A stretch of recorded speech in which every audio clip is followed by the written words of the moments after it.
If you're old like I am, you may remember the days where some of the best tower defense games were on websites like armorgames.com and Miniclip. I came across this game Thronefall a couple weeks ago, and I can say it quickly became one of my favorite games I've played in a very long time.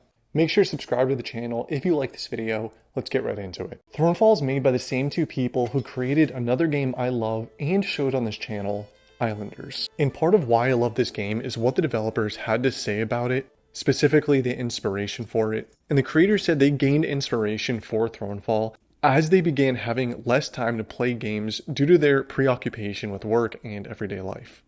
So they wanted to make something that isn't time consuming and accessible to a wide audience. Just to quickly talk about the art style, which is almost always the thing that'll get me to first notice and ultimately try out a game. If you've watched any other videos on this channel, you'll see the theme that I just love these sort of cartoony polygon graphics. Thronefall features a clean, minimalist art style with a top-down perspective, making it visually appealing, easy to navigate, a clear and comprehensive view of the kingdom, which aids in strategic planning. Now for the gameplay and why I love it so much, I'm going to explain, hopefully without spoiling anything, and leaving the rest for you to hopefully find out for yourself. The premise is relatively simple, but has a lot more depth the further you progress. Thronefall is an RTS and tower defense game. It focuses on building and defending your kingdom. You control a single horseman who I'm assuming is the king of this village and are challenged with holding off waves of enemies. It's a pretty standard premise for a tower defense game, but I've personally never seen one that allows you to control a character as well as multiple characters in this way. This game combines the tower defense genre with a very simplified version of a command and conquer with even some RPG elements. Something I think a lot of people will enjoy is that there isn't resource management like gathering wood, stone, or anything like that. It's very simple.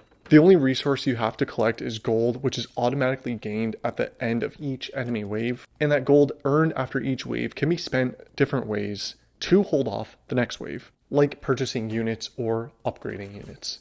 You can purchase a windmill as an investment to earn more gold if you survive the following wave, or choose to craft it into an explosive trap. Gold can also be used for archer towers to inflict chip damage versus the oncoming waves, while investing even more gold can upgrade it to different types of towers, all with their own benefits and drawbacks. The bunker tower having higher overall health with lower stats in other areas, or the sniper tower with less health but a larger range of fire. Training soldiers have the same mechanics as the towers. You're able to train ranged attack soldiers as well as melee. Each ranged and melee soldier have their own advantage and disadvantages based on the class you choose.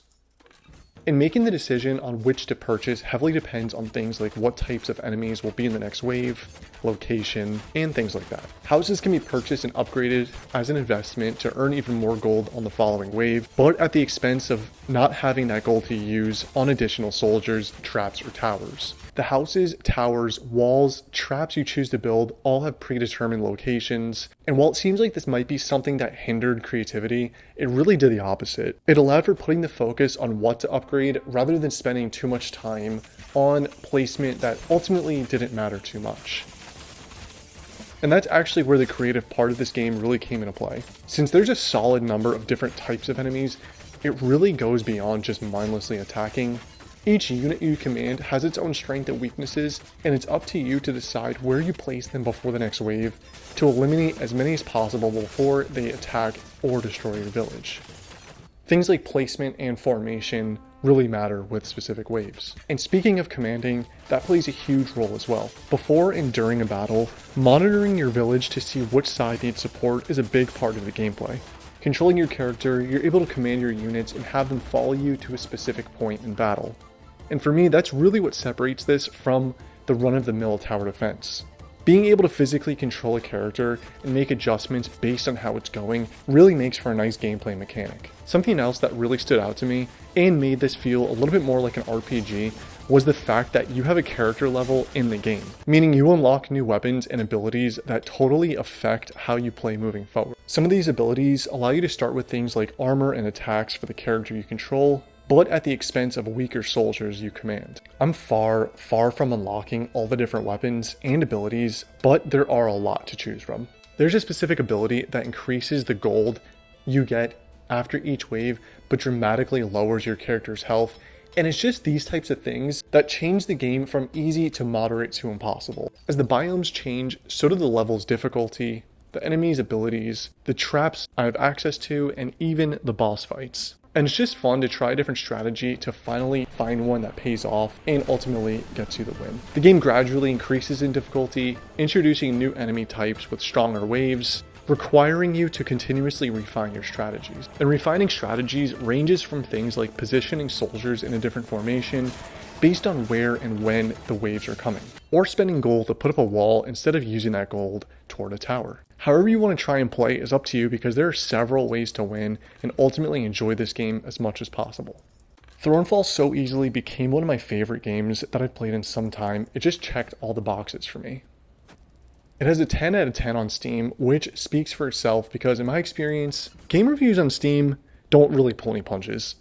Great aesthetics, just challenging enough, really good music, especially during boss fights, and not expensive, coming in at just $10.